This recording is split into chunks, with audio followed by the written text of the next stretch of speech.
চলতি বছরের নভেম্বরের প্রথম সপ্তাহে মাঠে গড়াতে যাচ্ছে দক্ষিণ এশিয়ার বিশ্বকাপ খ্যাত সাফ চ্যাম্পিয়নশিপ। এবারের আসর বসবে বাংলাদেশে, যেখানে অংশ নেবে দক্ষিণ এশিয়ার শীর্ষ 7টি ফুটবল দল।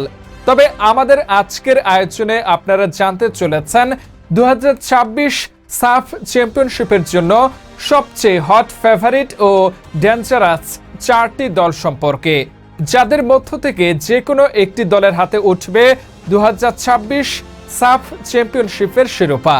তাহলে চলুন সেই দলগুলো সম্পর্কে বিস্তারিত জেনে নেওয়া যাক। নাম্বার 4, নেপাল। সাম্প্রতিক বছরগুলোতে নেপাল দলগত সমন্বয়ে দারুণ উন্নতি করেছে। মধ্যমাঠ ও রক্ষণে তাদের শৃঙ্খলাবদ্ধ ফুটবল যে কোনো দলের গোল পাওয়ার পথ কঠিন করে তুলবে। গত কয়েক আসরে সেমিফাইনাল ও ফাইনালে ওঠার অভিজ্ঞতায় তাদেরকে ফেভারিটের তালিকায় রেখেছে। তাদের দলে রয়েছে সেরা মানের আক্রমণ ভাগের কয়েকজন খেলোয়াড়, যারা প্রতিপক্ষকে কঠিন চাপে রাখতে পারে।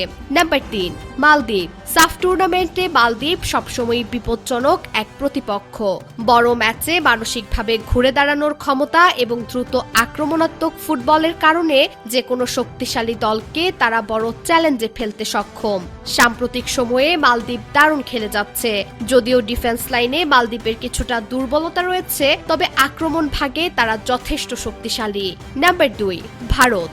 সাফ ফুটবলের ইতিহাসে সবচেয়ে সফল দল ভারত। ভারতের ট্যাকটিক্যাল পরিপক্কতা এবং আইএসএল এ নিয়মিত খেলার কারণে তাদের খেলোয়াড়দের ম্যাচ ফিটনেস অন্য দলগুলোর চেয়ে এগিয়ে রয়েছে। এবারে শিরোপা ধরে রাখার দৌড়ে তারা শীর্ষে রয়েছে। তারা রেকর্ড 9 বার সাফের শিরোপা জিতেছে।